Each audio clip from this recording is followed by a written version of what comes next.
Hi friends, I'm Wendy Custer. Welcome to my channel. I'm here to encourage your hearts and give you tips for encouraging others. This week, I'm going to share the name that I chose for my grandma name and how that fits into pursuing peace.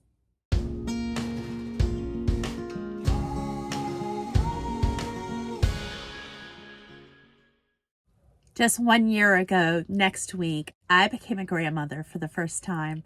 And what a joy it has been to get to know this little treasure and to participate in her life. I have also absolutely loved watching my son and his wife become parents.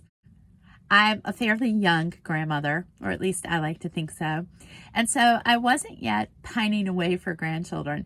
And I'm not one to pressure my children to have children. I'm happy to take them as they come and as each one of them decides that it's the right time in their life for children. But I am thoroughly enjoying getting to know this little one and her sister, who will be coming shortly. So I will get to experience grandchildren. Shortly after my son and his wife announced that they were having their first child, a very interesting thing happened.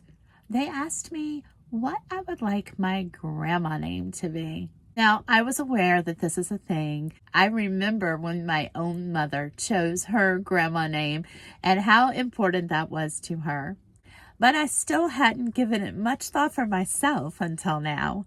I began to think and research and try on different names, and I came to understand that there really are quite a few choices. I knew I could go a traditional route. I could be grandma or granny or mima or nana, but I never really have been a traditional kind of person. My own mom chose a variation of one of these. She decided to be called Grams because she thought that was a little more chic and it suits her well. I like it, but that's my mom's name.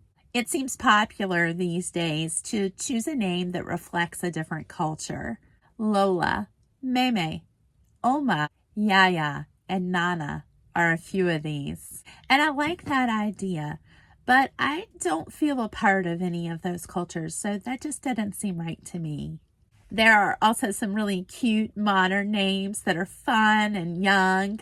Many of these have derived from some of those cultural names and also from pop culture. Some of the more popular ones that I've heard have been Lolly and Gigi, Mimi, and Nani. But again, as I tried them on, none of those seemed to fit. I began to think about how there really aren't very many opportunities in life to choose your own name. Most of us have the name that we were given at birth or some sort of a nickname that was attributed to us as we were young. And maybe we changed it up a little bit when we matured. But generally, we are who we are and we stay that way. When my mom chose the name Grams, she may not have realized that that would become her main identifying name as time went on. Even though that name was chosen for her grandchildren to call her, after a while, us kids began to call her that as well. And at least in our family, she is generally known as Grams. This reminds me that when we have the opportunity to choose a grandma name, we're getting the chance to choose our main identifier for likely the remainder of our lives. And that's why I wanted to choose a name that really meant something. In the Bible, there are many instances of people receiving new names. God often renamed people based on characteristics he knew they would develop or a calling he planned for them to fulfill. Simon became Peter the Rock. Jacob became Israel. Abram, Abraham, and Sarai, Sarah. Often, names of people or places in the Bible were given very intentionally and with meaning. For instance, Leah, Jacob's wife, named each of her children in response to the way she saw God working through her unhappy marriage. And Hagar gave God a name. She called him Elroy, which means the God who sees. Another name change in the Bible that has always stood out to me was Naomi. Her name means pleasant. But when she returned to her people after her husband and her sons were gone, she told people to call her Mara instead, and that name means bitter.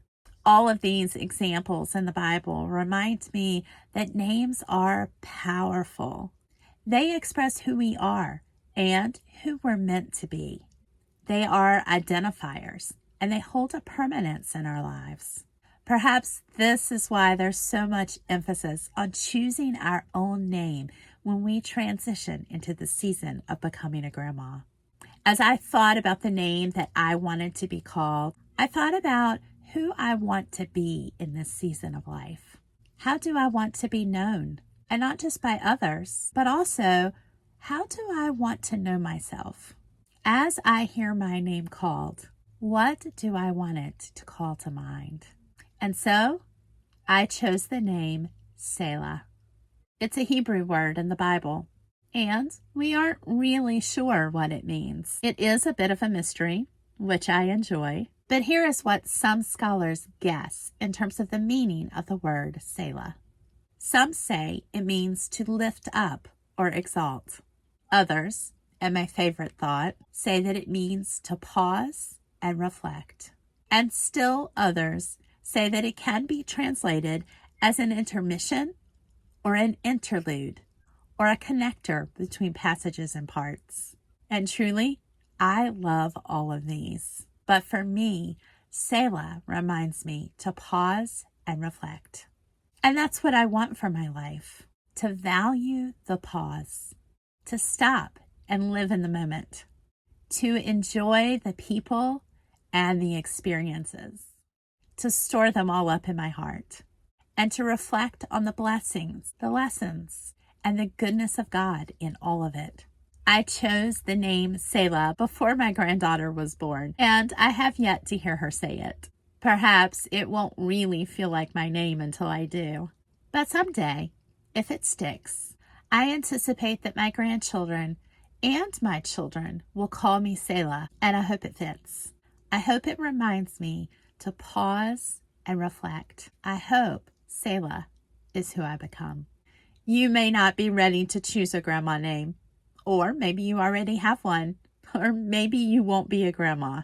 But I would like to encourage you to take this idea to heart.